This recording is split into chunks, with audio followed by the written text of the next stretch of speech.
3 साल की शादी के बाद मेरी बीवी लिन श्वान ने मेरे पैसों का इस्तेमाल करके खुद को एक अनजान थर्ड रेट स्टार से मशहूर दिवा बना लिया। जिस दिन उसे कामयाबी मिली उसने मुझे तलाक के कागजात थमा दिए। उसकी वजह थी लू जिनन, तुम सिर्फ पर्दे के पीछे के एक पूंजीपति हो। तुम मुझे वो जुनून और रोमांस नहीं दे सकते जिसकी मुझे जरूरत है। मैंने शांति से दस्तखत किए और बिना कुछ लिए चला गया। उसे लगा कि मुझे खोकर उसने सब कुछ पा लिया।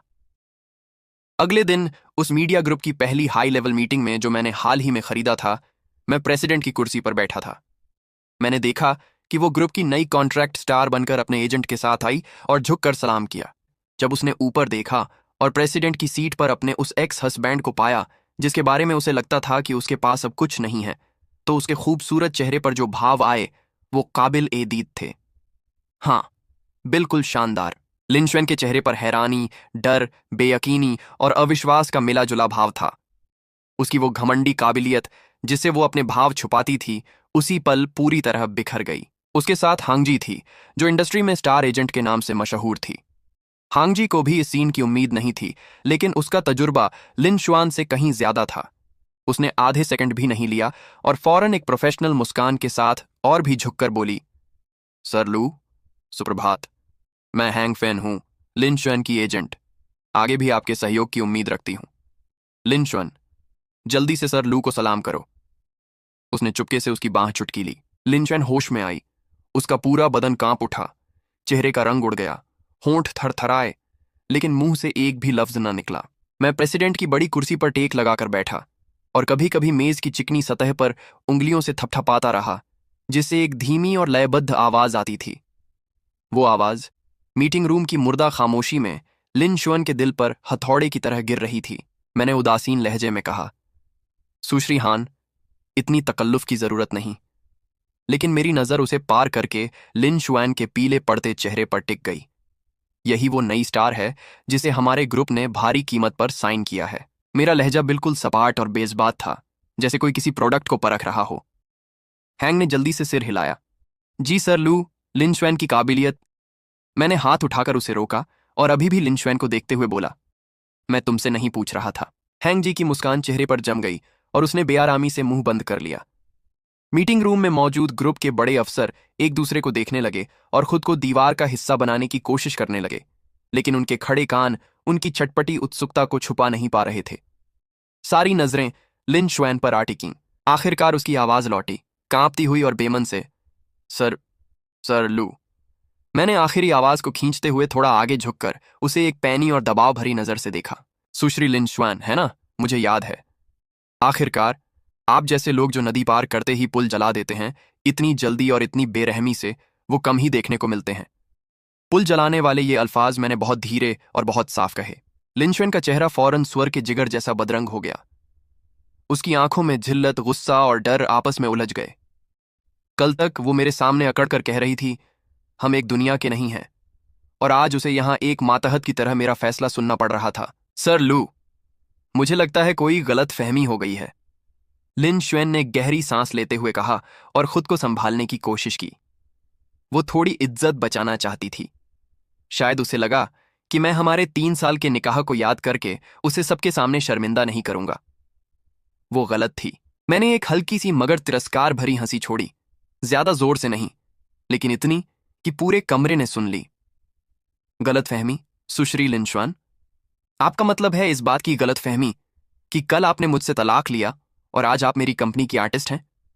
या इस बात की कि आपने वो रास्ता इस्तेमाल किया जो मैंने बनाया, मेरी कमाई का पैसा खर्च किया और अपने नए आशिक के लिए लग्जरी कार और बंगला खरीदा, जो आपको जुनून और रोमांस देता है? ये अल्फाज मीटिंग रूम में बम की तरह फटे। सभी बड़े अफसरों की सांसें रुक गईं।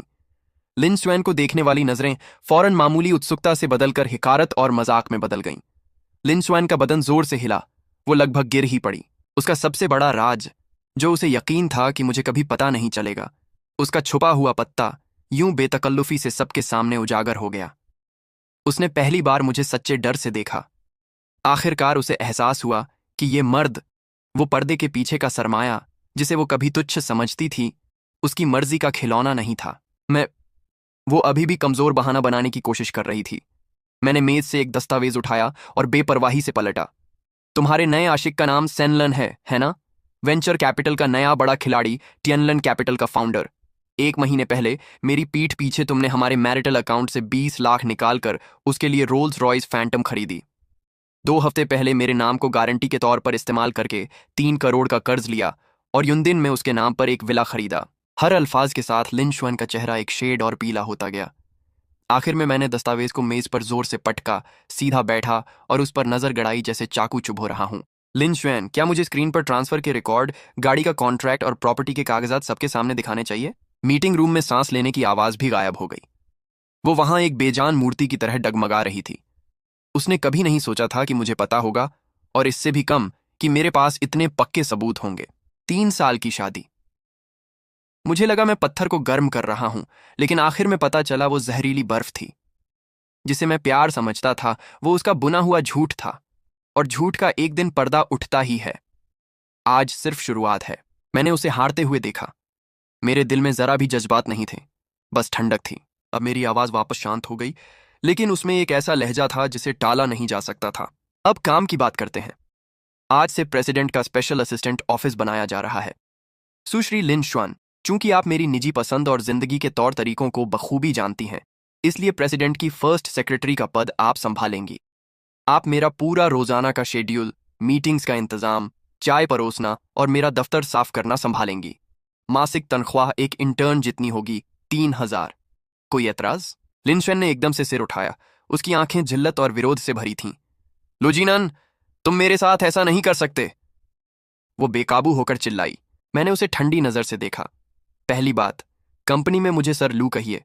दूसरी बात, तुमने मेरे साथ जो कॉन्ट्रैक्ट साइन किया है वो एस लेवल का है और ग्रुप का सर्वोच्च स्तर है।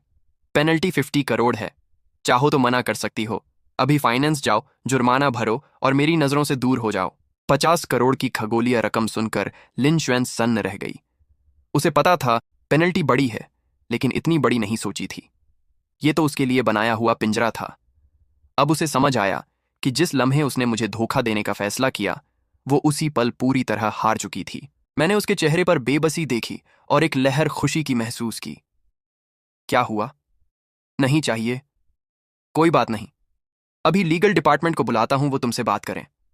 और साथ ही इनकम टैक्स और बैंक को भी उन 5 करोड़ के बारे में बताना होगा जिनका कोई हिसाब नहीं है। लिन शुआन का बदन पूरी तरह ढह गया। विरोध की आखिरी चिंगारी भी बुझ गई। उसे पता था कि अगर ये महकमे जान गए तो उसके लिए एक ऐसा अंधेरा कुआं होगा जिसका कोई पेंदा नहीं। ठीक है, मैं मान लेती हूं। बहुत अच्छा। फिजुल की बातें खत्म हुई। अब मीटिंग जारी रखते हैं। मीटिंग रूम का दरवाजा मेरे पीछे बंद हो गया। लिन शुआन की जिल्लत और नफरत, कोई 200 स्क्वायर मीटर का प्रेसिडेंट, ऑफिस मिनिमलिस्ट और लग्जरी अंदाज में सजा हुआ। उस वक्त नई सेक्रेटरी लिन शुआन महंगे कपड़े पहने हुए एक पोंछाली फर्श पर घुटनों के बल बैठी चमकदार ऑनिक्स के फर्श को इंच इंच साफ कर रही थी। यही थी उसकी पहली ड्यूटी मेरी फर्स्ट सेक्रेटरी के तौर पर। मैं डेस्क पर बैठा आराम से पहली क्वालिटी की डा होंग पाओ चाय की चुस्की ले रहा था और इस विरोधाभास से भरे नजारे का लुत्फ उठा रहा था। लिन शुआन की हरकतें बेढंगी थीं। साफ था उसने कभी इतना मोटा काम नहीं किया था। उसने अपने महंगे सूट का दामन ऊपर किया, लेकिन वो फिर भी रास्ते में आ रहा था। उसके हाथ जो कभी पियानो वादक जैसे खूबसूरत थे, अब धूल और मैल से सने हुए थे। पसीने की बड़ी बड़ी बूंदें उसके माथे से टपकती थीं और फर्श पर गिरती थीं, जिन्हें वो पोंछे से जल्दी साफ कर देती थीं। मुझे पता था वो खुद को रोक रही है। उसकी आंखों में नफरत इतनी थी कि लगभग मूर्त रूप ले रही थी, मुझे टुकड़े टुकड़े करने को तैयार। चाय ठंडी हो गई। मैंने प्याला रखा और बेपरवाही से बोला। लिन शुआन तन गई, रुकी और चुपचाप उठी। चाय की मेज की तरफ बढ़ी। उसकी चाल में दबा हुआ गुस्सा भरा था। पानी डालते वक्त छलक भी गया। गर्मी से उसने फुफकारा। उसने उबलती प्याली उठाई और मेरी डेस्क पर रख दी। उसके हाथ गुस्से से हल्के कांप रहे थे। मैंने उठाया नहीं, बल्कि दिलचस्पी से उसे देखता रहा। सेक्रेटरी लिन, लगता है तुम्हारी ट्रेनिंग काफी नहीं थी। अपने बॉस को चाय देते वक्त दोनों हाथों से देनी होती है, 45 डिग्री आगे झुककर और मुस्कुराते हुए। बोलो सर लू, चाय लीजिए। चलो, एक मुस्कान दिखाओ। लिन शुआन का चेहरा फौरन सुर्ख हो गया, जैसे किसी ने जोर का तमाचा मारा हो। उसे मुस्कुराना है, ये तो एकदम बेतुकी बात है। लो जिनन, हद मत करो। आखिरकार वो खुद को रोक न सकी और धीरे से गुर्राई। मैंने एक भौं उठाई। मेरा लहजा बर्फ की तरह ठंडा हो गया। लगता है 50 करोड़ की पेनल्टी ने भी तुम्हें सबक नहीं सिखाया, या शायद तुम मेरी लीगल टीम से बात करना पसंद करोगी। लिन शुएन का बदन फिर से जम गया। सारा गुस्सा जैसे बर्फीले पानी की बाल्टी से बुझ गया। उसने होंठ इतनी जोर से काटे कि लगभग खून निकल आया। देर तक चुप रहने के बाद बहुत आहिस्ता और बेहद अशिबुइती से एक ऐसी मुस्कान बनाई जो रोने से भी बदतर थी। वो मुस्कान अकड़ी हुई, टेढ़ी, जिल्लत और नाराजगी से लबालब थी। सरलू, चाय लीजिए। बहुत अच्छा, ऐसे ही ठीक है। मैंने संतुष्ट होकर प्याला उठाया, एक घूंट लिया और माथे पर बल डाले। बहुत गर्म है, दोबारा बनाओ। लिन शुएन का सीना तेजी से ऊपर नीचे होने लगा। वो लगभग गुस्से से फट पड़ने वाली थी, लेकिन आखिरकार कुछ नहीं बोली। पलटी और दोबारा पूरी प्रक्रिया दोहराने चाय की मेज पर चली गई। इस बार उसने सबक सीख लिया था। पहले हाथ के पिछले हिस्से से तापमान जांचा, यकीन किया कि सही है। फिर दोबारा वही जिल्लत भरी मुद्रा में मेरे सामने आई और अकड़ी हुई मुस्कान के साथ पेश किया। मैंने प्याला धीरे से उठाया, जैसे कुछ हुआ ही न हो। दस्तावेजों पर काम जारी रखा, जबकि लिन शुएन वापस फर्श साफ करने में लग गई। दफ्तर में बस कागज पलटने की आवाज और पोंछे का रगड़ बाकी रह गई। मुझे पता था ये सिर्फ जहनी तड़प थी। इसके बाद मैं उसे दिखाने वाला था कि जिन चीजों पर उसे मेरे सामने घमंड था, वो सब कितनी नाजुक हैं। 1 घंटे बाद दफ्तर का दरवाजा खटखटाया। मेरे स्पेशल असिस्टेंट चेन सू ने अदब से एक दस्तावेज पेश किया। डायरेक्टर लू, ये वो मटेरियल है जो आपने मांगा था। मैंने सिर हिलाया और दस्तावेज लिन शुएन के सामने फेंका। सेक्रेटरी लिन, इस दस्तावेज को समझ लो। शाम 3 बजे न्यू एंटरटेनमेंट के साथ बातचीत है, तुम मेरे साथ चलोगी? न्यू एंटरटेनमेंट सेक्टर की एक और बड़ी कंपनी थी और तियनलन कैपिटल यानी सेनलन की कंपनी का एंटरटेनमेंट इंडस्ट्री में सबसे बड़ा पार्टनर था। लिन शुएन ने दस्तावेज उठाया और कवर पर न्यू एंटरटेनमेंट के साथ सहयोग समाप्त करने की योजना पढ़कर उसकी पुतलियां सिकुड़ गईं। उसने जल्दी से दस्तावेज खोला और जितना पढ़ती गई उतना ही घबराती गई। ये एक विस्तृत योजना थी। हमारे ग्रुप ने न्यू एंटरटेनमेंट के आधे से ज्यादा मुख्य कलाकारों के उल्लंघनों के सबूत इकट्ठे किए थे। टैक्स चोरी से लेकर निजी जिंदगी के बखेड़े तक हर एक उनकी साख बर्बाद करने के लिए काफी था, और इस योजना का मकसद था इन कमजोरियों का इस्तेमाल करके न्यू एंटरटेनमेंट को तियनलन कैपिटल से सारे रिश्ते तोड़ने और हमारे साथ गहरे जुड़ने पर मजबूर करना। लिन शुएन का चेहरा पीला पड़ गया। वो किसी से बेहतर जानती थी कि न्यू एंटरटेनमेंट सेनलन के कारोबारी साम्राज्य का एक अहम हिस्सा था। एक बार जब न्यू दूसरे पाले में चला जाएगा तो सेनलन का तियनलन कैपिटल तबाह हो जाएगा। लुजिनन, क्या तुम सेनलन पर हमला करने वाले हो? सेक्रेटरी लिन, एक बात सुधार लीजिए, अपनी जबान संभालिए। पहली बात, ये कोई निजी मामला नहीं, ये कारोबारी मुकाबला है। दूसरी बात, मुझे डायरेक्टर लू कहिए। मैं उसे ऐसे देखता हूं जैसे किसी नादान बच्चे को देख रहा हूं। मेरे होठों के कोने पर एक तंजिया मुस्कान आ जाती है। सच में सोचती हो कि इन 3 सालों में मैं घर बैठकर बस खाना पकाता और तुम्हारे लिए सूप बनाता रहा? एक अदृश्य और आलसी पूंजीपति के तौर पर तुमने वही देखा जो मैं चाहता था कि तुम देखो। जो नहीं देखा वो इस दुनिया की असली हकीकत है। लिन शुएन, जिस सेनलन को तुम आसमान का तारा समझती हो, वो मेरी नजर में एक थोड़ी बड़ी चींटी से ज्यादा कुछ नहीं। उसे मसलना चींटी मसलने से भी आसान होगा। मेरे इन अल्फाजों ने लिन शुएन की आखिरी मनोवैज्ञानिक दीवार को पूरी तरह गिरा दिया। उसे हमेशा लगा कि मुझसे दूर जाना तरक्की है, एक बड़ा दायरा तलाशना है, एक बेहतर साथी पाना है। इस लम्हे तक आकर उसे एहसास हुआ कि यह तरक्की नहीं थी। वो माउंट एवरेस्ट से मरियाना ट्रेंच में कूदी थी। उसका वो कीमती बेस्ट एक्ट्रेस का खिताब, उसकी भावनात्मक मजबूती जिसे वो अटूट समझती थी, अपने एक्स हस्बैंड के कारोबारी साम्राज्य के सामने खिड़की के कागज जितनी नाजुक थी। नहीं, ऐसा नहीं हो सकता। एलन बहुत ताकतवर है, वो तुमसे नहीं हारेगी, है ना? मैंने मुस्कुराया, इंटरकॉम का बटन दबाया और धीरे से लीगल और पीआर डिपार्टमेंट को हुक्म दिया, योजना तैयार करो और साथ ही फर्स्ट इकोनॉमी के एडिटर इन चीफ को फोन करो। मैं उनका इंटरव्यू दूंगा। विषय होगा कुछ नए नवेले वेंचर कैपिटल अमीरों के बुलबुले कैसे फूलते हैं और कैसे फटते हैं। लिन शुएन का बदन लड़खड़ाया और वो धड़ाम से फर्श पर बैठ गई। उसे पता था मैं सच में कदम उठाने वाला हूं, और वो, ये बेस्ट एक्ट्रेस, ये औरत जो कभी सोचती थी कि दुनिया उसकी मुट्ठी में है, इस वक्त बस बेबस होकर देख सकती थी, कुछ नहीं कर सकती थी। यहां तक कि मेरी सेक्रेटरी के तौर पर उसे अपने हाथों से वो तलवार देनी होगी जो उसके महबूब के दिल में उतरेगी। दोपहर 3 बजे सिनुई एंटरटेनमेंट के मुख्यालय में लिन शुएन और मैं वक्त पर मीटिंग रूम में पहुंचे। सिनुई के मालिक सर ली, एक अधेड़, मोटे और भद्दे आदमी, जैसे ही मुझे देखा उत्साह से लपके। उनका गोल मटोल चेहरा गुलदाउदी की तरह मुस्कान में सिमट गया। अरे सर लू, आपका आना कितना दुर्लभ है। आपका खुद आना हमारे सिनुई के लिए बड़ा सम्मान है। मैंने हल्की मुस्कान से हाथ मिलाया। सर ली, आप बहुत तकल्लुफ करते हैं। मेरी नजर कमरे में घूमी। जैसी उम्मीद थी, एक और शख्स दिखा। सेनलान ने बेदाग अरमानी सूट पहना था। बाल करीने से संवरे हुए, कलाई पर पटेक फिलिप जगमगा रही थी। वो देखने में रोबीला और आत्मविश्वास से भरा लग रहा था, कामयाब मर्द की कशिश बिखेरता हुआ। कोई तज्जुब नहीं कि लिन शुआन उस पर फिदा थी। जब उसने मेरे पीछे लिन शुआन को देखा तो उसकी आंखों में एक पल को उलझन और तारीफ का भाव आया, जो फिर एक नर्म और मुतमिन मुस्कान में बदल गया। साफ था, उसे अभी पता नहीं था क्या हो रहा है। शायद उसे लगा लिन शुआन मेरी एक्स बीवी के तौर पर बीच बचाव करने आई है। कितना भोला, कितना हास्यास्पद। सेनलान उठा और लिन शुआन का हाथ प्यार से लेने की कोशिश की। तुम भी आ गई?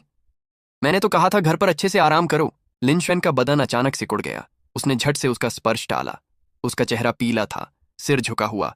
सेनलन की आंखों में देखने की हिम्मत नहीं थी। सेनलान की भौहें हल्की सी छड़ीं लेकिन फौरन ढीली हो गईं। वो मेरी तरफ मुड़ा। मुस्कान अभी भी वहां थी, लेकिन उसमें मुश्किल से नजर आने वाली ललकार थी। सर लू, आपके बारे में बहुत सुना है। मैं सेनलान हूं, तियानलन कैपिटल से। मैं तुम्हें जानता हूं। मैंने शांति से कहते हुए कुर्सी खींची और बैठ गया। आखिरकार पूरे दायरे में कोई दूसरा नौजवान नहीं जो मेरी बीवी को अपनी 5 करोड़ की निजी बचत से निवेश करवा सके। मेरी बीवी, ये अल्फाज मैंने खास जोर देकर कहे। सेनलान की मुस्कान एक पल के लिए जम गई। सर ली ने अनाड़ी तरीके से माहौल ठीक करने की कोशिश की। हाँ हाँ सर लू, आप बहुत मजाकिया हैं। चलिए चलिए, सब बैठिए। आज 2 बड़े बॉस बातचीत करने आए हैं। ये हमारे सिनुई के लिए बड़े सम्मान की बात है। मैंने हल्की मुस्कान के साथ वो सहयोग समाप्त करने का मसौदा मेज के बीच में फेंका। सर ली, मुझे लगता है आप गलतफहमी में हैं। मैं आज सहयोग की बात करने नहीं आया, बल्कि सहयोग खत्म करने की बात करने आया हूं। सर ली और सेनलान दोनों का चेहरा फौरन पीला पड़ गया। सर ली ने दस्तावेज उठाया, लेकिन बस 2 पृष्ठ पढ़े और उनके माथे पर ठंडे पसीने की बारीक बूंदें आ गईं। सेनलान भी झांकने आया और उसका चेहरा तुरंत अंधेरा हो गया। लुजनन, इसका क्या मतलब है? इतने घटिया हथकंडों से अपने मेरे व्यापारिक साझेदारों को धमकाना, क्या यह तुम्हें शर्मनाक नहीं लगता? घटिया हथकंडे। मैं कुर्सी की पीठ पर टेक लगाकर उसे शांति से देखता हूं। जो लोग औरतों की बदौलत ऊपर चढ़ते हैं, उनके तरीकों के मुकाबले मैं तो कहीं पीछे हूं। कम से कम मैंने जो एक एक पैसा खर्च किया है वो अपना कमाया हुआ है। मेरी नजर लिन शुएन की तरफ गई। उसने सिर और झुका लिया, कंधे हल्के से कांप रहे थे, जैसे कहीं किसी छेद में छुप जाना चाहती हो। सेनलन गुस्से से पीला पड़ गया। मेरे जवाब पर बोलती बंद हो गई। उसने गहरी सांस ली, मुश्किल से गुस्सा दबाया और सर ली की तरफ मुड़ा। सर ली, डरिए मत। तियानलन कैपिटल और सिन्वी का सहयोग एक दीर्घकालिक रणनीतिक समझौते पर टिका है। यह व्यापारिक ब्लैकमेल है। हम इन पर मुकदमा कर सकते हैं। सर ली का मोटा चेहरा और भी ज्यादा पसीने से तर हो गया। मुझ पर मुकदमा करना तो अलग बात है, अगर ये घोटाले सच हैं भी तो नहीं। मुकदमा जीत भी जाए तो सिन्वी बर्बाद हो जाएगी। बूढ़ा चालाक लोमड़ी अच्छी तरह जानता था पलड़ा किसका भारी है। सर सेन, ये मामला, मुझे लगता है हमें ठंडे दिमाग से दोबारा सोचना चाहिए। ठंडे दिमाग से सोचना, सर, ली ने दोहराया, पसीना पोंछते हुए, हकलाते हुए और टाल मटोल करते हुए। यह देखकर कि सर ली डगमगा रहे हैं, सेनलन घबरा गया और अचानक लिन सुन की तरफ देखा, जो चुप बैठी थी। कुछ तो बोलो। लूजिन से कहो कि हम सच में एक दूसरे से प्यार करते हैं। वो इस तरह इन हथकंडों से हम पर बदला लेना बंद करे। वो जज्बातों की दुहाई देने की कोशिश कर रहा था, व्यापारिक मामले को निजी रंजिश में बदलने की। ये उसका आखिरी पत्ता था। अगर लिन शुएन उठकर मुझ पर क्रूरता और बदले की भावना का इल्जाम लगाए, तो वो सबके सामने और सर ली के सामने मुझे नैतिक रूप से कटघरे में खड़ा कर सकती थी। सारी नजरें लिन शुएन पर टिक गईं। उसका फैसला सीधे इस बातचीत का रुख तय करेगा। लिन शुएन शरद ऋतु की हवा में पत्ते की तरह कांप रही थी। एक तरफ वो नया आशिक जिसने जुनून और भविष्य का वादा किया था, दूसरी तरफ वो पूर्व पति जो उसकी तकदीर पर काबिज था। वो धीरे धीरे सिर उठाती है, होंठ हिलते हैं जैसे कुछ कहने वाली हो। सेनलन की आंखें उम्मीद से चमक उठती हैं। मैं इसके विपरीत मेज से चाय उठाता हूं और हल्के से फूंक मारता हूं, जैसे इस सब से मुझे कोई फर्क ही ना हो। मुझे पता था वो क्या चुनेगी, क्योंकि आने से ठीक पहले मैंने सुपरवाइजर चेन से उससे यूं ही जिक्र करवाया था कि उस रोल्स रॉयस के खरीद के कॉन्ट्रैक्ट में एक शर्त थी। अगर 6 महीने में गारंटर यानी मैं गारंटी वापस ले लूं, तो गाड़ी खरीदने वाले यानी सेनलन को पूरी रकम एक मुश्त चुकानी होगी, वरना गाड़ी जब्त हो जाएगी। और उस विला के बारे में जो मेरे नाम पर गारंटी से लिया गया कर्ज था, एक फोन पर बैंक फौरन पूरे पैसे मांग सकता था। करोड़ों रुपये सेन कहां से लाता? और सच में सबकी नजरों के सामने लिन शुएन ने गहरी सांस ली, उठी, लेकिन सेनलन की तरफ नहीं गई, बल्कि एक सच्ची सेक्रेटरी की तरह मेरे पीछे आई, मेरी चाय की प्याली उठाई और दोबारा भर दी। सर सेन, अपनी जबान संभालिए। मैं सर लू की सेक्रेटरी हूं। सर लू के सभी व्यापारिक फैसलों का कोई निजी मामले से कोई ताल्लुक नहीं। कृपया ऐसी बातें फैलाना बंद करें जो सर लू और हमारे ग्रुप की साख को नुकसान पहुंचाए, वरना हम कानूनी कार्रवाई का अधिकार सुरक्षित रखते हैं। ये अल्फाज एक जोरदार तमाचे की तरह सेनलन के मुंह पर पड़े। सेनलन सन्न रह गया। उसने लिन शुआन को अविश्वास से देखा, जैसे किसी अजनबी को देख रहा हो। सिक्सी, ये क्या कह रही हो? पागल हो गई हो? उसने अभी अभी तुम्हें तलाक दिया है।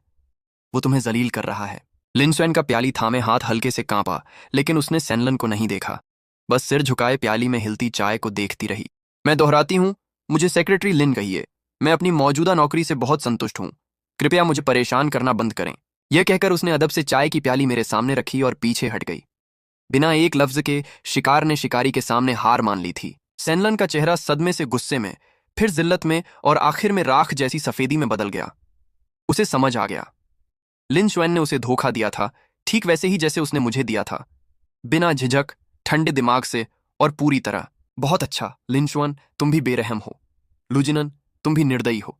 मेरा इंतजार करो। उसने धमकी फेंकी और दरवाजा पटक कर निकल गया। मीटिंग रूम में अब सिर्फ सर ली, मैं और सेक्रेटरी लिन रह गए। पतली बर्फ पर चलते हुए सर ली ने एक लंबी सांस ली, जैसे किसी आफत से पिंड छूटा हो। उन्होंने जल्दी से मुझे एक चापलूसी भरी मुस्कान दी। प्रेसिडेंट लू, देखिए, मैंने उनकी बात नहीं मानी। इसके बजाय मैं लिन शुआन की तरफ मुड़ा और उदासीन लहजे में पूछा, अभी तुमने अच्छा किया। लगता है सेक्रेटरी का काम समझ में आने लगा है। लिन शुआन का बदन तन गया। उसने धीरे से कहा, शुक्रिया प्रेसिडेंट लू। लेकिन फिर मैंने लहजा बदला। मुझे पसंद नहीं जब लोग मेरी पीठ पीछे कुछ करते हैं। लिन शुआन का दिल एकदम से सिकुड़ गया। मैंने अपना फोन उसकी तरफ धकेला। स्क्रीन पर अभी अभी रिकॉर्ड की गई ऑडियो थी। मैंने प्ले दबाया। फौरन मीटिंग रूम लिन शुआन और सेनलन की बातचीत से भर गया। यह उनकी निजी बातचीत का एक टुकड़ा था, ठीक मेरे आने से पहले का। सेनलन, मुझे थोड़ा डर लग रहा है। लुजिन को सब पता लग गया लगता है। सिक्सी, डरती क्यों हो? हमारा प्लान भूल गई? वो जितना ज्यादा गुस्सा होगा, जितना ज्यादा मुझ पर हमला करेगा, उतना ज्यादा हमारे जाल में फंसेगा। बस वही करो जो हमने तय किया है। सही वक्त पर उसे यह सबूत दे देना। इससे न सिर्फ उसकी साख बर्बाद होगी, बल्कि उसका पूरा कारोबारी साम्राज्य हम हड़प लेंगे। लेकिन मुझे लग रहा है कुछ ठीक नहीं है। मुझ पर भरोसा रखो, वो हमारा कुछ नहीं बिगाड़ सकता। वो तो बस पर्दे के पीछे का एक जमींदार है। भला वो मेरी बराबरी कैसे करेगा, जो पूंजी बाजार का जादूगर हूं? जब हम उसे गिरा देंगे तो उसकी अरबों की दौलत हमारी हो जाएगी। फिर तुम सच में ऊंचे समाज की असली रानी बनोगी। ऑडियो खत्म हुई। मीटिंग रूम में मुर्दे जैसी खामोशी छा गई। सर ली की शर्ट ठंडे पसीने से भीग चुकी थी। वो दहशत भरी आंखों से मुझे देख रहे थे। पता चला इस जोड़े ने शादी के दौरान सिर्फ बेवफाई नहीं की थी, बल्कि मेरी कंपनी हड़पने की साजिश भी रची थी। और लिन शुआन का चेहरा, अब उसे पीला भी नहीं कहा जा सकता था। वो मुर्दे जैसा स्लेटी हो चुका था। वो मुझे ऐसे देख रही थी जैसे मैं जहन्नम से निकला कोई शैतान हूं।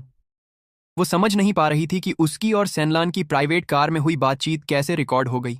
उसकी डरी हुई नजर देखकर मैंने आखिरकार दिन की पहली असली मुस्कान दिखाई, एक ठंडी और चुभती हुई मुस्कान। सेक्रेटरी लिन, मुझे एक बात समझाने दीजिए। मैं उठा, उसकी तरफ चला और ऊपर से उसे देखते हुए बोला, वो रोल्स रॉयस जो तुमने सेनलान के लिए खरीदी थी, उसका पूरा सिस्टम, साउंड सिस्टम और जीपीएस सहित खुद मैंने अपने हाथों से मॉडिफाई किया था। जब मैं कुछ देता हूं तो उसमें कुछ पिछले दरवाजे न रखूं तो मुझे चैन कैसे मिलेगा, है ना? लिन शुआन को लगा उसने सेनलान और मेरे बीच चुनाव किया था। जिल्लत सहते हुए, नफरत पाले, आखिरी पलटवार का इंतजार करते हुए। वो खुद को शिकारी समझती थी, मुझे एक बड़े शिकार को खुश रखने का नाटक करते हुए। लेकिन उसे नहीं पता था कि शुरू से आखिर तक वो मेरे जाल में एक तितली थी। उसकी हर फड़फड़ाहट, हर जद्दोजहद मेरे हिसाब में थी। और उनका तथाकथित गुप्त हथियार, वो सबूत जो वो और सेनलन मुझे गिराने के लिए इस्तेमाल करने वाले थे। मैं सच में देखना चाहता था कि उसका चेहरा कैसा होगा जब वो खुद अपने हाथों से मुझे वो सबूत देगी। कंपनी वापस आने पर लिन शुआन की सारी जीवंतता जैसे खत्म हो गई थी। वो पूरी तरह खो गई थी। मुझे देखने की हिम्मत नहीं थी, जोर से सांस लेने की भी नहीं। उसकी आंखों में नफरत और नाराजगी की जगह पूरी तरह डर ने ले ली थी। मुझे यकीन था वो अभी बेताबी से सोच रही होगी कि कहाँ गलती हुई। उसे और सेनलान को लगता था उनका प्लान बेदाग था, लेकिन मेरे सामने वो एक खुली हुई कॉमिक बुक की तरह था, हास्यास्पद और दयनीय। शाम 5 बजे लिन शुआन की शिफ्ट खत्म हुई। मुझे चेंजू का इंटरनल कॉल आया। डायरेक्टर लू सेनलान नीचे कंपनी में है। कहता है आपसे मिलना है, लेकिन गार्डों ने रोक लिया। बहुत उखड़ा हुआ है। मुझे फिक्र हो रही है। कोई बात नहीं, आने दो। और हाँ, उसके घुसने की कोशिश को कई कोणों से वीडियो में रिकॉर्ड कर लो। मैंने फोन रखा और उस कोने की तरफ देखा जहां लिन श्वान एक पिंजरे में बंद कनारी की तरह बैठी थी। 2 कॉफी बनाओ, एक मेरे लिए और एक अपने प्यारे एलन के लिए। लिन शन का बदन जोर से कांपा। उसने सिर उठाया। उसकी आंखों में गिड़गिड़ाहट थी। वो सेनलान को नहीं देखना चाहती थी, खासकर जब उनकी साजिश उजागर हो चुकी थी। क्या हुआ? नहीं चाहिए? मुझे सेक्रेटरी के फर्ज याद दिलाने पड़ेंगे। लिंचन ने होंठ काटा और आखिरकार जिल्लत से चाय के कमरे की तरफ चल पड़ी। कुछ मिनट बाद दफ्तर का दरवाजा जोर से धकेला गया। सेनलान एक भड़के हुए सांड की तरह घुसा। उसका सूट सिकुड़ा हुआ था, बाल बिखरे हुए। पहले वाले काबिल नौजवान का कोई निशान नहीं। लुजिनन, तुमने सिक्सी के साथ क्या किया है? तुम बेशर्म हो, सिर्फ घटिया हथकंडे जानते हो। मैं डेस्क के पीछे बैठा हिला तक नहीं, यहां तक कि चाय का एक घूंट लेने का वक्त भी निकाला। डायरेक्टर सेन, किसी के प्राइवेट दफ्तर में घुसकर इस तरह चिल्लाना, आपको तमीज नहीं? अच्छा, हाँ, भूल गया। जो मर्द औरत की बदौलत ऊपर चढ़ता हो, उसे शायद इन चीजों की जरूरत नहीं। तुम नाटक बंद करो। सिक्सी को मुझे वापस करो। वापस करना? सेनलान, कुछ समझ नहीं आया?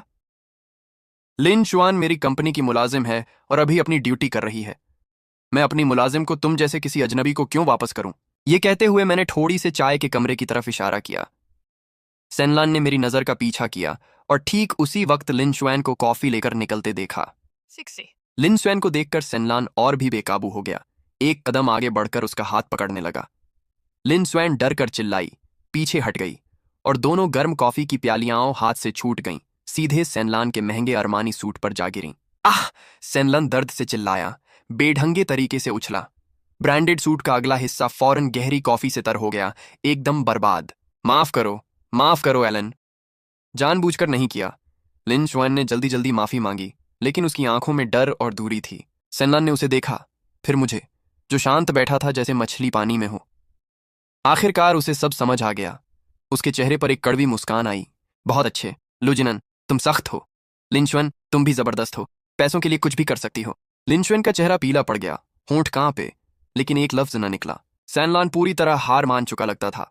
उसने लिंशुअन को देखना छोड़ा और नफरत से भरी आंखों से मेरी तरफ मुड़ा। लुजिनन, खुश मत हो, सोचते हो जीत गए? सुनो, यहां इन सालों की टैक्स चोरी, अंदरूनी जानकारी के इस्तेमाल और अफसरों कारोबारियों की मिलीभगत के सारे सबूत हैं। मैंने कई कॉपियां बनाई हैं। एक इशारे पर तुम हमेशा के लिए बर्बाद हो जाओगे और बाकी जिंदगी जेल में गुजारोगे। आखिरकार उसने वो पत्ता दिखाया जिसे वो अपना आखिरी हथियार समझता था। मैंने उस यूएसबी ड्राइव पर नजर डाली और मेरी आंखों में एक मुश्किल से नजर आने वाली मुस्कान चमकी। लिन शुआन ने वो यूएसबी देखी और उसकी पुतलियां अचानक फैल गईं। उसके चेहरे पर डर, उम्मीद और एक पागलपन भरे भाव का मिश्रण आ गया। उसे पता था यह उसका और सेनलन का आखिरी मौका था हालात पलटने का, बशर्ते यूएसबी में सबूत सच्चे हों, और अगर वो मुझे गिरा पाए तो वो इस जहन्नम से आजाद हो सकती थी। वो मुझे घूरती रही जैसे मेरे चेहरे पर घबराहट का जरा सा भी निशान देखना चाहती हो, लेकिन निराश हुई। अरे हाँ, क्या तुम्हें यकीन है कि इसमें जो है वो मुझे गिरा सकता है? बकवास! क्या तुम्हें लगता है इसे इकट्ठा करने में हमें मेहनत नहीं लगी? लुजिनन, तुम खत्म हो। अगर अभी घुटने टेककर मुझसे माफी मांगो, सिक्सी को मुझे वापस करो और अपनी कंपनी के आधे शेयर मेरे नाम करो, तो शायद मैं तुम्हें छोड़ने पर सोचूं। वो शायद पहले से ही मेरे घुटने टेकने का दृश्य देख रहा था। उसके चेहरे पर एक बीमार किस्म की खुशी थी। मैंने सिर हिलाया, धीरे से एक सांस ली। बेवकूफ, सच में हद दर्जे का बेवकूफ। मैंने फोन उठाया, इंटरनल नंबर डायल किया और लीगल डिपार्टमेंट के वकील झान को सिक्योरिटी टीम के साथ ऊपर बुलाया। यहाँ एक सर सेन हैं जिन पर व्यापारिक ब्लैकमेल और बदनामी का शक है। सनलान की मुस्कान उसके चेहरे पर जम गई। पुलिस बुलाने की हिम्मत है तुम्हें? क्यों नहीं होगी, मैंने जवाब दिया। एक यूएसबी भरी हुई झूठे सबूतों से मेरी आधी कंपनी ऐंठने की कोशिश। सेनलन, तुम्हें इसकी हिम्मत किसने दी? झूठे सबूत? सेनलन बिल्ली की तरह चिल्लाया जिसकी पूंछ पर पैर पड़ा हो। नामुमकिन, ये बिल्कुल सच है। ये सिक्सी ने खुद अपने हाथों से तुम्हारे स्टडी की तिजोरी से निकाला था। अपनी बेबसी में उसने लिंचुएन को भी फंसा दिया। लिंचुएन का बदन जोर से कांपा, चेहरा कागज की तरह सफेद हो गया। आखिरकार मैंने उसकी तरफ देखा, आंखों में निराशा और अफसोस लिए। लिंचुएन क्या अभी भी समझ नहीं आया? उन दोनों के सामने मैंने काली यूएसबी कंप्यूटर में लगाई। स्क्रीन पर फौरन एक फोल्डर खुला। फोल्डर का नाम था नाशुक्रे भेड़िए के लिए तोहफा। सेनलन और लिंचुएन दोनों की सांसें एक साथ रुक गईं। मैंने फोल्डर खोला। अंदर कोई बही खाता नहीं था, कोई लेन देन का रिकॉर्ड नहीं, बल्कि एक के बाद एक वीडियो थे। वीडियो में सेनलान था। कई पार्टियों में उसे खुद शेखी बघारते हुए दिखाया गया था कि उसने लिन शुआन को मेरे करीब आने के लिए इस्तेमाल किया, मेरी जगह लेने की तैयारी कर रहा था। और लिन श्वैन की पीठ पीछे दूसरी अभिनेत्रियों के साथ के वीडियो थे। होटल में एक इन्फ्लुएंसर के साथ छुपे हुए वीडियो थे। यहां तक कि उसकी और टियनलान कैपिटल के उसके साझेदार की ऑडियो रिकॉर्डिंग भी थी, जिसमें वो साजिश कर रहे थे कि पहले मुझे और फिर कंपनी हड़पने के बाद उसे भी बाहर का रास्ता दिखाएंगे। हर वीडियो, हर रिकॉर्डिंग तेज धार चाकुओं की तरह सेनलान और लिन श्वैन के दिलों में उतरती गई। सेनलन का चेहरा पूरी तरह रंगहीन हो गया। वो धड़ाम से फर्श पर बैठ गया, कांपती आवाज में उंगली उठाते हुए। तुम तुम्हें पहले से पता था? ये सब एक जाल था जो तुमने बिछाया था, वरना क्या? मैंने हिकारत से मुस्कुराया। सच में सोचा था कि मेरे स्टडी की तिजोरी इतनी आसानी से खुल जाती है। सच में सोचा था कि एक अभिनेत्री जो बेस्ट एक्ट्रेस का अवार्ड जीती हो, वो मेरी रखी हुई पासवर्ड तोड़ सकती है। मैंने लिन श्वैन को देखा, जो पहले ही भूत जैसी पीली थी। उस तिजोरी का पासवर्ड तुम्हारा जन्मदिन था। मैंने जानबूझकर तुम्हें खोजने दिया। वो यूएसबी मैंने खुद अंदर रखी थी। बस देखना चाहता था कि हमारी 3 साल की शादी का तुम्हारे दिल में कितना मोल है। तुम्हारी नजर में वो मैं हूं जिसने तुम्हें गमनामी से उठाकर सितारों तक पहुंचाया, या वो झूठा जिससे तुम 3 महीने से भी कम में मिली और जो बस मीठी बातें करता है। अब तुम्हारे अपने अमल ने मुझे जवाब दे दिया। जिसे वो अपना हथियार समझते थे, वो दरअसल मेरा बिछाया हुआ जाल था। उन्हें लगता था वो चाल चल रहे हैं, जबकि शुरू से वो मेरी बिसात पर मोहरे थे। लिन श्वैन ने मुझे बेबसी, पछतावे और एक ऐसे भाव से देखा जिसे शायद उसने खुद भी नहीं पहचाना। शायद उसके अवचेतन मन में उसे कभी यकीन नहीं था कि सेनलन मुझे हरा सकता है। वो बस नाराज थी। नाराज इस बात से कि वो मेरे विशाल साम्राज्य में बस एक लग्जरी सामान थी। वो खुद को साबित करना चाहती थी, लेकिन आखिर में बुरी तरह हारी। नहीं, ये सच नहीं हो सकता। बस करो, मुझे बताओ ये सच नहीं है। लिन श्वैन ने सिर हिलाया और आंसू आखिरकार बह निकले।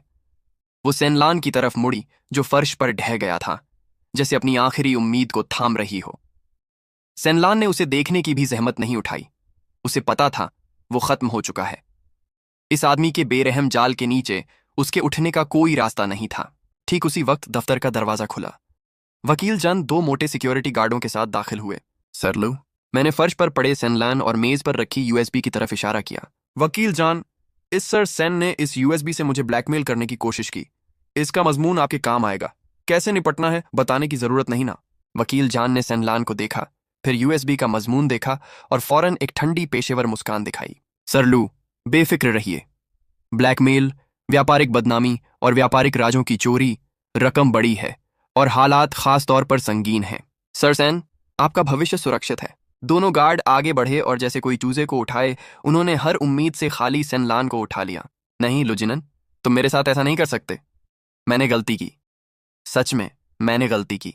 मुझे जाने दो, मुझे जाने दो। सेनलान आखिरकार टूट गया, चिल्लाने और रहम मांगने लगा। मैंने हाथ हिलाया, गार्डों को इशारा किया कि ले जाए। दफ्तर में आखिरकार सुकून आया। अब सिर्फ मैं और लिन श्वैन थी, जो बेतहाशा रो रही थी। उसने मुझे तबाही भरी आंखों से देखा, जैसे अभी भी मेरी आखिरी दया जीतना चाहती हो। मुझे पता है मैंने गलती की। क्या तुम माफ करोगे?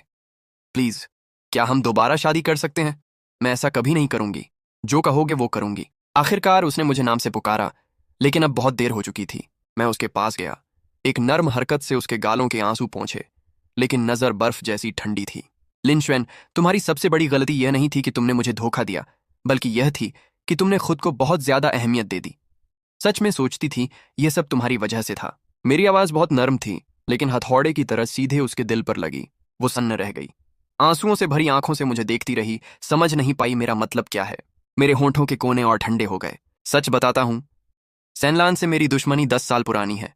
उसके बाप ने घटिया हथकंडों से मेरे खानदान की कंपनी लगभग बर्बाद कर दी थी। मेरे बाप की मौत का सबब बना।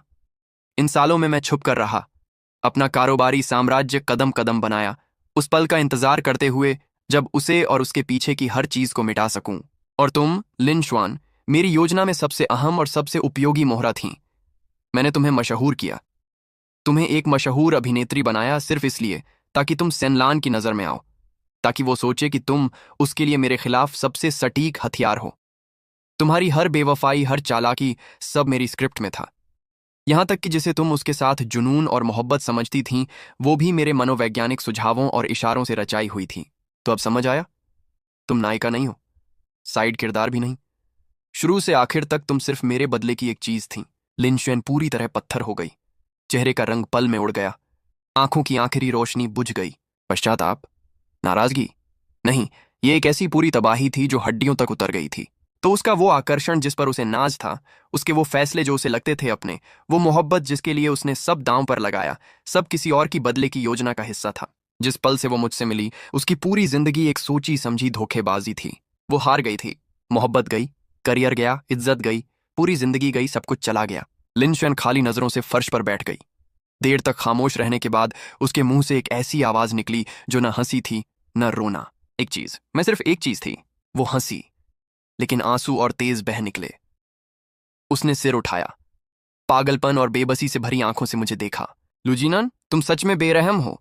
तुम्हारा दिल सच में पत्थर है। जो तुम दोनों ने मेरे साथ किया, उसके मुकाबले यह कुछ भी नहीं है। मैंने हाथ वापस लिया, जेब से एक बिल्कुल सफेद रूमाल निकाला और उन उंगलियों को बड़े करीने से पोंछा जिन्होंने उसका गाल छुआ था। फिर रूमाल कूड़ेदान में फेंक दिया। यह हरकत घिन और दृढ़ता से भरी थी और इसने लिन शुएन की आखिरी बची खुची उम्मीद को पूरी। उसने कर्कश आवाज में पूछा, जैसे मौत की सजा सुनने वाला कैदी। मैंने ऊपर से उसे ठंडी नजर से देखा। अब तुम्हारी मुझे कोई जरूरत नहीं। मैंने डेस्क का फोन उठाया और दोबारा इंटरनल नंबर डायल किया।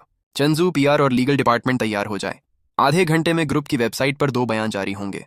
पहला, ग्रुप की आर्टिस्ट लिन शुआन निजी आचरण की समस्याओं और artist code of ethics of company के नियमों के गंभीर उल्लंघन की वजह से आज से ग्रुप उसके सभी प्रतिनिधित्व अनुबंध रद्द करता है और कॉन्ट्रैक्ट तोड़ने के लिए 50 करोड़ युआन के मुआवजे और अन्य व्यापारिक नुकसान की कानूनी कार्रवाई शुरू करता है। साथ ही पूरी इंडस्ट्री को एक संयुक्त बयान जारी किया जाएगा जिसमें उस पर स्थायी प्रतिबंध होगा। दूसरा, सेनलन के ब्लैकमेल का वीडियो और उस यूएसबी का दिलचस्प मजमून सभी मीडिया पार्टनर्स को पैकेज में भेजा जाएगा। याद रखना, बिना सेंसर के हाई डेफिनेशन वर्जन। मेरी बात सुनकर लिन शुएन आटे की बोरी की तरह कांप पी। 50 करोड़ मुआवजा और सेनलन के साथ का स्कैंडल सार्वजनिक। नहीं नहीं लुजिनान, तुम ये नहीं कर सकते। मैं तुमसे विनती करती हूं, हम पति पत्नी थे। मुझे जीने का एक रास्ता दो। पति पत्नी? जब तुम मेरी पीठ पीछे मेरे पैसों से किसी और मर्द को खुश कर रही थीं, तब पति पत्नी याद नहीं आए? जब तुम अपने आशिक के साथ मेरी कंपनी हड़पने और मुझे बर्बाद करने की साजिश कर रही थीं, तब पति पत्नी याद नहीं आए? लिन शुआन, तुमने यह रास्ता खुद चुना। चूंकि तुमने बेवफाई का रोमांच उठाया, तो बेवफाई की कीमत भी चुकाओ। जहां तक जीने का रास्ता देने की बात है, मैंने तुम्हें एक मौका दिया था। यह कहकर मैंने उसके रोने धोने को नजरअंदाज किया, अपनी जैकेट उठाई और सीधे बाहर चला गया। दरवाजे पर चेंजू और वकील जन मेरा इंतजार कर रहे थे। सर लू, सब तैयार है, चेंजू ने अदब से कहा। मैंने सिर हिलाया और बिना पीछे देखे दफ्तर से निकल गया। पीछे लिन शुएन की बेबस चीखें थीं, जैसे पूरी दुनिया ने उसे छोड़ दिया हो। वो चीखें जल्द ही दफ्तर के मोटे दरवाजे ने पूरी तरह निगल लीं। 1 घंटे बाद मैं घर जाती कार में बैठा था। फोन पर खबरों की सूचनाएं पागलों की तरह आने लगीं। ट्रेंडिंग, लिन शुएन की सार्वजनिक छवि का पतन, शादी के दौरान बेवफाई, आशिक के साथ मिलकर पूर्व पति को फंसाने की साजिश। तियनलन कैपिटल के संस्थापक सेनलन को करोड़ों के ब्लैकमेल के आरोप में गिरफ्तार किया गया। शुएन ग्रुप ने आर्टिस्ट लिन शुएन पर स्थायी प्रतिबंध की घोषणा की और 50 करोड़ मुआवजे की मांग की। चौंकाने वाला स्कैंडल, लिन और सेनलन के अश्लील वीडियो लीक। हर खबर पूरे नेटवर्क पर बम की तरह फटी। जो फैंस पहले उसे सिर पर उठाते थे, अब वही सबसे बेरहमी से उसे गर्त में धकेल रहे थे। उसके सभी कमर्शियल कॉन्ट्रैक्ट रातों रात रद्द हो गए और सेनलन भारी भरकम सबूतों के सामने बिना किसी शक के तियनलन कैपिटल को जल्दी से जब्त कर लिया गया। सभी संपत्तियां फ्रीज। वो और उसके साथी लंबी जेल की सजा का सामना करेंगे। उसके बाप ने जो कर्ज कभी मुझ पर छोड़ा था और इन सालों में उसने जो नए जोड़े, सूद समेत एक मुश्त वसूल हो गए। कार शहर से बाहर एक हवेली के दरवाजे पर आकर धीरे से रुकी। यह मेरा असली घर था, वो नहीं जहां लिन शुएन के साथ 3 साल गुजारे। तारों भरे आसमान को देखते हुए मेरे दिल में एक बिल्कुल साफ सुकून था। बदला पूरा हुआ, दिमाग साफ हुआ। लिन शुएन के बारे में बाद में पता चला कि मुआवजे और जनमत के भारी दबाव में उसे नर्वस ब्रेकडाउन हुआ और उसके घर वालों ने उसे मनोचिकित्सा अस्पताल में भर्ती करा दिया। बाद में एक टैबलॉइड फोटोग्राफर ने उसे सड़क पर फोटो खींची, बिखरी हुई, खोई हुई नजरों वाली, कूड़े से खाना उठाते हुए। कुछ राहगीरों ने उसे पहचाना और उंगली उठाई, लेकिन वो बस एक पुराना गुड्डा सीने से लगाई थी। बेवकूफी से मुस्कुराते हुए बड़बड़ा रही थी, मैं एक बड़ी स्टार हूं, मैं प्रेसिडेंट लू की सबसे चाही हुई औरत हूं, वो मुझे लेने आएंगे। जब मैंने वो खबर देखी तो मेरे साथ मेरे ही दर्जे की एक औरत थी, एक कुलीन घराने की नाजुक मिजाज लड़की। यूरोप के एक प्राइवेट आइलैंड पर छुट्टियां मना रहे थे। धूप, समुद्र, लहरें। मैं जरा भी नहीं हिला, बस फोन की स्क्रीन देखी और वापस सामने के नजारे में खो गया। जो मुझे धोखा देते हैं उनका अंत कभी अच्छा नहीं होता। नरम दिली? वो क्या होती है? जो मुझ पर छुरा घोंपते हैं, मुझे बस इतना करना है, उनके हाथ से छुरा छीनूं, उसे लाल सुर्ख तपाऊं और फिर जोर से वापस घोंप दूं, यह पक्का करते हुए कि वो दोबारा उठने का मौका कभी न पाएं। यही एक मर्द की शानदार जिंदगी होनी चाहिए। समुद्री हवा के सामने मैंने आंखें हल्की सी मूंदी।